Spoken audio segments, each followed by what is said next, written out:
Hello বন্ধুরা, সকলকে স্বাগত জানাই আমার চ্যানেল জয় মা ট্যারোতে। সবাই কেমন আছেন? হ্যাপি থাকবেন, পজিটিভ থাকবেন। জেন্ডার স্পেসিফিক রিডিং এটা একদম নয়। আমার ভিউয়ার্স মেল অথবা ফিমেল যে কেউ হতে পারে। Timeless collective general energy pick করা হয় বলে সবসময় সব কথা আপনার সাথে রেজোনেট নাও করতে পারে। টাইমলেস হওয়ার জন্য আপনার সামনে যখন রিডিংটা আসবে, আপনি এখান থেকে কোনো না কোনো গাইডেন্স কিন্তু পেয়ে যাবেন। All zodiac sign base reading কয়েকটা রাশিতে ডিপেন্ডেন্ট থাকে বলে আমি সেগুলোকে মেনশন করে দিই। সর্বোপরি রিডিংয়ের এনার্জি যদি আপনার সাথে ম্যাচ হয়ে যায় তাহলে কিন্তু পুরো রিডিংটাই আপনার। আজকে দেখে নেওয়ার চেষ্টা করবো আপনার পার্সনের কারেন্ট এনার্জি কি, আপনার কারেন্ট এনার্জি ডিভাইনের গাইডেন্স কিছু থাকলে সেটাও দেখে নেওয়ার চেষ্টা করবো। রিলেশনশিপের হ্যাপি মোমেন্টস ভাবতে পারেন, পার্সনের নাম ভাবতে পারেন, তার ছবিও ভাবতে পারেন। ডিভাইন গাইড করবেন, স্পিরিট গাইড করবেন। আমার ভিউয়ার্স যার কথা ভেবে রিডিংটা দেখছেন তার কারেন্ট এনার্জি কি। স্ট্রেংথ,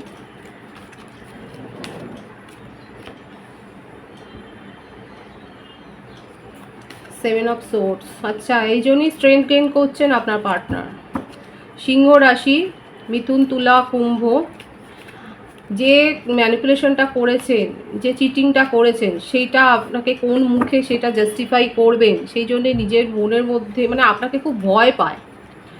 সেই কারেজটা নিজের মধ্যে গ্রো করছে আপনার পার্টনার এবং আপনাকে ফেস করবার জন্য নিজেকে তৈরি করছে। S of wands. এদিকে আপনাকে নিয়ে তার মনের মধ্যে অনেক আবেগ আছে।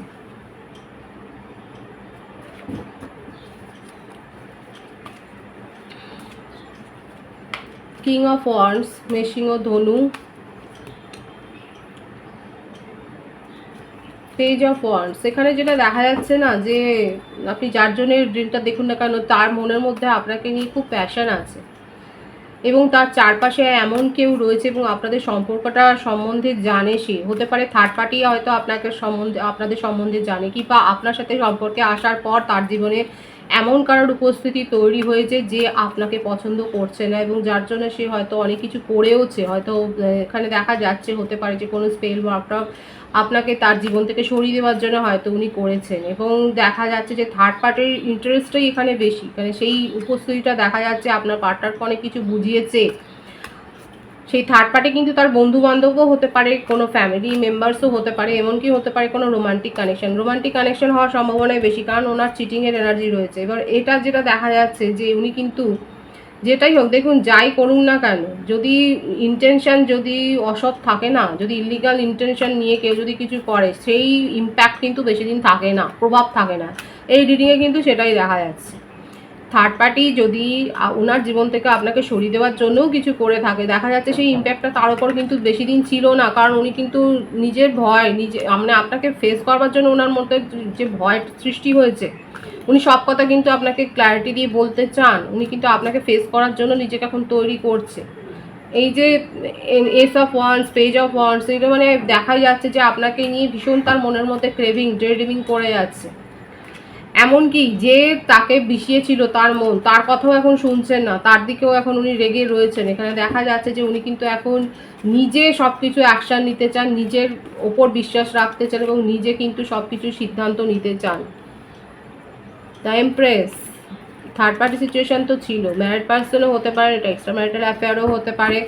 ম্যারিড কাপেল যদি কেউ থাকেন সেক্ষেত্রেও দেখা যাচ্ছে আপনার পার্টনারের জীবনে হয়তো অন্য কারোর উপস্থিতি তৈরি হয়েছিল এবং যার জন্য আপনাদের মধ্যে একটা ডিস্টেন্স ক্রিয়েট হয়েছিল। কিন্তু দেখুন এখন সেই থার্ড পার্টি আপনার পার্টনারকে কিন্তু যথেষ্ট ড্রেন করেছে এবং তাকে যথেষ্ট নেগেটিভ এনার্জিতে, মানে তাকে যে যথেষ্ট ভুগিয়েছেন সেটাই দেখা যাচ্ছে।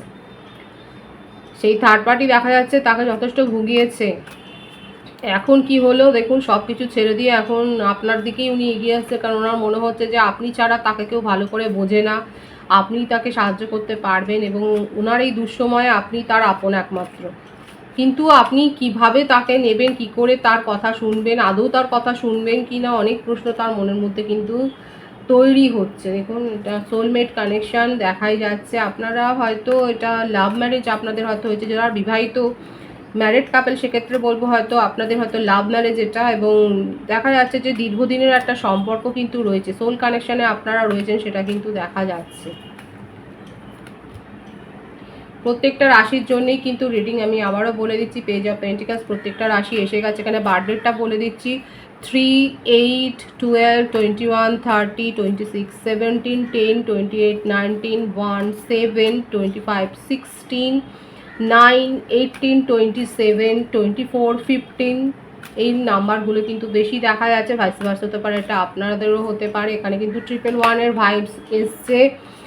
আর বার্থ মান্থ যেটা বেশি দেখাচ্ছে আগস্ট, মার্চ, অক্টোবর, জানুয়ারি, জুলাই, সেপ্টেম্বর, জুন এই মাসগুলো কিন্তু বেশি দেখা যাচ্ছে। এখানে দেখা যেটা বললাম যে সিনারিটা এসছে যে আপনার পার্টনারের জীবনে যে থার্ড পার্টি ছিল সে যে তাকে ইউজ করেছে সেটাই কিন্তু দেখা যাচ্ছে। আপনার পার্টনার এইটা ভাবেননি যে তাকে ইউজ করবে। আর উনি যদি ম্যারিড হন, যে কোনো একজন যদি আপনারা ম্যারিড হন, সেক্ষেত্রেও দেখা যাচ্ছে যে এই সম্পর্কটা থেকে যথেষ্ট মানসিক আঘাত সে পেয়েছে এবং সেই জন্যই অন্য কানেকশানে উনি নিজের মানসিক শান্তির জন্য কিন্তু গিয়েছিলেন এবং সেই জন্যই হয়তো আপনার সাথে উনি একটা কানেকশান অনুভব করেছিলেন। কারণ দেখা যাচ্ছে এটা একটা সোল কানেকশানে আপনারা কিন্তু রয়েছেন। অনেকের ক্ষেত্রে হতে পারে আপনার একটা সোল কানেকশানে রয়েছে। দেখুন, সোলমেট কানেকশান, কার্মিক কানেকশান এগুলো কিন্তু জানবার জন্য একটা বিশেষ পদ্ধতি রয়েছে। আপনারা যদি জানতে চান সেক্ষেত্রে কিন্তু আপনাদের একটা ব্যক্তিগত রিডিং নিয়ে কিন্তু সেটা জানতে হবে।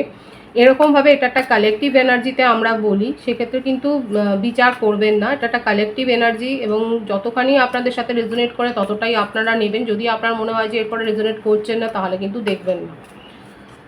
আর আমার মনে হয় একসাথে অনেক রিডিং না দেখাই ভালো, যদি আপনাদের মনে হয় যে হ্যাঁ একটা রিডিং, কারণ অনেক রিডিং শুনলে পরেও কি একটা কনফিউশনের সৃষ্টি হয়ে যায়। তো সেক্ষেত্রে আপনারা যেটা ভালো বুঝবেন, দেখুন আমাদের গাইড করার কথা আমরা করে দিই, বাকিটা আপনাদের ডিসিশন, আপনাদের সিদ্ধান্ত।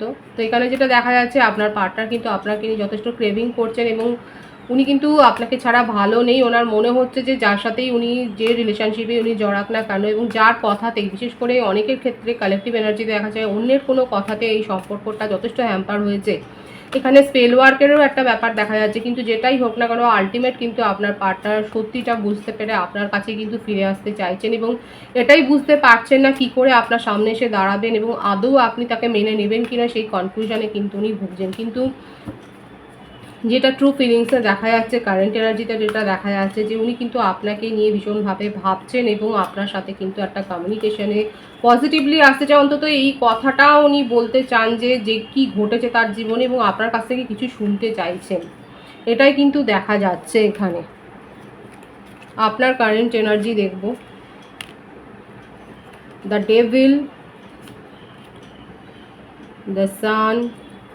এখানে এক্সট্রা ম্যারিটাল অ্যাফেয়ারের ভাইবসটা আছে। এখানে king of swords, 8 of cups, temperance, 6 of pentacles, 9 of pentacles, 9 of cups, the world. Beautiful. আমার ভিউয়ার্স আপনাদের ক্ষেত্রে হতে পারে, আমি তো বলেছি এখানে এক্সট্রা ম্যারিটাল অ্যাফেয়ারও যদি হয় সেক্ষেত্রে দেখাচ্ছে আমার ভিউয়ার্সের ক্ষেত্রে, অনেকের ক্ষেত্রে হতে পারে আপনাদের হয়তো সেপারেশনের কেস চলছে এবং আপনি কোনো টক্সিসিটি থেকে নিজেকে বের করে আনছেন এবং সেখানে হবে। এখানে দেখা যাচ্ছে যা ওয়ার্ল্ডের কার্ডটা থেকে এটাই বোঝা যাচ্ছে যে আপনার জীবন থেকে যা কিছু নেগেটিভিটি আছে, কার্মিক রিলেশনশিপ যা কিছু আছে সেগুলো যে দূর হয়ে যাবে। আপনি যে সমস্ত বাধা বিপত্তি, যে সমস্ত ঝড় ঝঞ্ঝাটের মধ্য দিয়ে আপনার জীবনে আপনি যাচ্ছেন সেগুলো যে দূর হয়ে গিয়ে আপনার জীবনে একটা যে নতুন ভাগ্যোদয় হবে সেটাই কিন্তু ডিভাইন দেখাচ্ছে। তবে আপনাকে কিন্তু পেশেন্সটা রাখতে হবে। আপনার যাই ইচ্ছা থাকুক না কেন, যে সমস্ত এই ম্যানিফেস্ট আপনি করেছেন কিনা সেগুলো কিন্তু আপনার ফুলফিল হবে। এছাড়া বলবো যে ডিভাইন কিন্তু বলছে নিজেকে হিল করুন এবং হিল করার জন্য আপনি নিজের যে সমস্ত আপনার ইচ্ছাগুলো ছিল, ডিজায়ার ছিল, যে কোনো আপনার মধ্যে কোনো না কোনো ক্রিয়েটিভ কোয়ালিটি রয়েছে যেটার উপরে ডিভাইন কিন্তু ফোকাসড হতে বলছে, কিংবা গার্ডেনিং করতে বলছে, ঘুরতে বলছে, ট্রাভেল করতে পারেন, ট্যুরে যেতে পারেন। মানে ডিভাইন বলছে যে এখন ফ্যামিলির সাথে আপনি যার সাথে ভালো অনুভব করেন, যার সাথে আপনি গুড ফিল করেন তার সাথে আপনি সময় কাটান, এইভাবে নিজেকে হিল করুন। ডিভাইন কিন্তু ওটাই বলছে, আপনাকে হিল করার কথাই কিন্তু বলছে ডিভাইন। এছাড়াও হতে পারে যে অনেকের মধ্যে হয়তো অনেক বেশি রাগ আছে এবং যার জন্য আপনাদের হয়তো প্রেশারের প্রবলেমও হতে পারে। কারা এখানে হাই প্রেশারে ভুগছেন, এখানে দেখা যাচ্ছে যে অনেক বেশি আপনাদের মধ্যে হয়তো আপনারা মেজাজ হারিয়ে ফেলছেন। মেজাজটা হারাবেন না এবং নিজেকে কন্ট্রোল করুন। নিজের ইমোশনকে ওভার ইমোশনাল হয়ে কোনো সিদ্ধান্ত নেবেন না, কোনো ব্যাড হ্যাবিট গ্রো করবেন না। হতে পারে কারোর মধ্যে হয়তো কোনো ব্যাড হ্যাবিট গ্রো হয়েছে, অনেক বেশি নেগেটিভ হয়ে যাচ্ছেন ভাবতে ভাবতে। তো এই ব্যাপারগুলোকে কন্ট্রোল করতেই ডিভাইন কিন্তু বলছে। আর হুটহাট সিদ্ধান্ত নিয়ে কোনো সিচুয়েশান থেকে বেরিয়ে যাবেন না, কোনো সিচুয়েশান থেকে বেরিয়ে যাওয়াটা কোনো সমাধান নয়। এটা কিন্তু দেখা যাচ্ছে আমার ভিউয়ার্সের ক্ষেত্রে। কাদের কাদের সাথে ম্যাচ হচ্ছে তারা অবশ্যই বলবে। দেখা যাচ্ছে যে আপনারা হুটহাট সিদ্ধান্ত নিয়ে কোনো এনার্জি থেকে নিজেকে বের করে নেন, কোনো সিচুয়েশান থেকে বেরিয়ে যান। এখানে কিন্তু আপনার মনে হচ্ছে যে আপনি পারছেন না বলে বেরিয়ে যাচ্ছেন, কিন্তু অন্যরা হয়তো সেটা অন্যভাবে নিতে পারে। এখানে হতে পারে যে আপনারা অন্যরা ভাবতে পারে যে আপনি পালিয়ে যাচ্ছেন সিচুয়েশান থেকে। তো সেই রকম ভাববেন না। আপনার মনে হচ্ছে আপনি সবসময়তেই একটা ইগনোরড ফিল হচ্ছে। এখানে যেটা দেখা যাচ্ছে না, কালেকটিভলি কেউ কেউ হতে পারে খুব ভিকটিম মেন্টালিটি, মানে আপনার মনে হচ্ছে যে জগৎ সংসার আপনার সাথে শুধু অন্যায় করে যাচ্ছে, আপনার সাথে কেউ কিছু ভালো করছে না। এটা ওভার থিঙ্কিংয়ের একটা এনার্জি কিন্তু দেখা যাচ্ছে। যারা ম্যারিড কাপেল আছে সেক্ষেত্রে বলবো আপনারা হয়তো ফ্যামিলি প্ল্যানিং করছেন, এবং সেক্ষেত্রে কিন্তু এটা একটা ভালো সময়, সেটাও কিন্তু ডিভাইন বলছে। আপনাদের জন্য একটা যেটা রেমেডি আছে সেটা হচ্ছে যে আপনারা চ্যারিটি করুন, আপনারা প্রচুর দান করুন, বা এই ধরনের কোনো সোশ্যাল সার্ভিস করুন, তাতে কিন্তু মেন্টাল পিসটা পাবেন। আপনার জীবনে নতুন অধ্যায় একটা সূচনা হবে, কিন্তু পেশেন্সটা রাখতে হবে। একটা স্ট্রং সূচনা একটা দেখাই যাচ্ছে, একটা ফার্ম একটা কিছু ভালো কিছু হতে চলেছে, কিন্তু আপনার মধ্যে পেশেন্স রাখতে হবে। ডিভাইনের গাইডেন্সটা দেখবো এখানে। 10 অফ পেন্টাকেল, দেখুন যে সুখগুলো, যে ডিজার্টটা আপনি করেছেন সেটা আপনি পেতে পারেন, কিন্তু এরকম নেগেটিভ এনার্জিতে থাকলে কিন্তু পাবেন না। আপনার শুধু মনে হচ্ছে, বললাম না এখানে ভিকটিম মেন্টালিটির একটা ব্যাপার এসছে, সেটাও ডিভাইন কিন্তু বলছে। দেখুন ভিকটিম মেন্টালিটিতে থাকলে হবে না। আর তাড়াতাড়ি কোনো কিছু হয় না জীবনে। যা কিছুই আসে জীবনে সেটার জন্য সঠিক প্ল্যান করতে হয়, সঠিক সময়ের জন্য অপেক্ষা করতে হয়। এখানে দেখাই যাচ্ছে আপনার মনে হচ্ছে যে আপনার জীবনে কিছুই ভালো হচ্ছে না। ডিভাইন কিন্তু বলছে নিজের ভুলটাকে শোধরান। আপনার কাছে যে অপরচুনিটি আছে, যেটা আপনি পেয়েছেন, সেটাকে তো আপনি নিয়ে রিগ্রেট করবেন কেন? সেটাকে অন্তত আপনি গ্র্যাটিটিউড শো করুন। যেটা আপনার কাছে রয়েছে সেটা নিয়ে তো গ্র্যাটিটিউড শো করতে হবে। এবং তাড়াতাড়ি করে কোনো কিছু অ্যাচিভমেন্ট পাওয়া যায় না। সাফল্য আসে যথেষ্ট পরিশ্রমের মধ্য দিয়ে, হার্ডওয়ার্ক করে সাফল্য আসে। তাড়াতাড়ি যে সাফল্য আসে সেটা থাকেও না জীবনে। আপনার জীবনে কিন্তু আলটিমেট আপনি যেটা কিন্তু চাইছেন, ফ্যামিলি, ফ্রেন্ড, কেরিয়ার, সবেতে কিন্তু আপনি একটা দেখুন ফুলফিলমেন্ট এখানে কিন্তু পাবেন। এমনকি হতে পারে এখানে আমার ভিউয়ার্স যারা দেখছেন তাদের বাড়িতে কোনো পেটও থাকতে পারে। এখানে জয়েন্ট ফ্যামিলির একটা ভাইবস দেখা যাচ্ছে। জয়েন্ট ফ্যামিলিতে আপনারা কোনো সাকসেস, সেলিব্রেশন, ফাংশন এনজয় করতে পারেন। সবটাই আছে, কিন্তু ভিকটিম মেন্টালিটিতে থাকলে কিন্তু হবে না। নিজেদেরকে হিল করুন, ওভার থিঙ্কিংয়ে থাকবেন না। অতিরিক্ত চিন্তা ভাবনা থেকে কিন্তু নিজেরই ক্ষতি হয়। ওভার এক্সপেকটেশন এখানে কিন্তু দেখা যাচ্ছে। নিজেকে শোধরান, নিজেকে হিল করুন। ডিভাইনের গাইডেন্স কিন্তু এটা পজিটিভ আছে। এনার্জিকে অবশ্যই ক্লেম করে নেবেন। রিডিংয়ের এনার্জি আপনার সাথে ম্যাচ হলে রিডিংটা লাইক করে এনার্জি অবশ্যই এক্সচেঞ্জ করে নেবেন, সেটা ভীষণভাবে জরুরি। সকলকে আমার চ্যানেলে অনেক অনেক স্বাগত এবং শুভেচ্ছা জানাই। যারা রয়েছেন তাদেরকে অনেক ভালোবাসা। আপনাদের ভালোবাসা সহযোগিতা এই পরিবারকে বৃহত্তর করে তুলুন। রিডিংটি একটু শেয়ার করে দেবেন, চ্যানেলটা সাবস্ক্রাইব করে দেবেন। সব ভীষণ ভালো থাকবেন।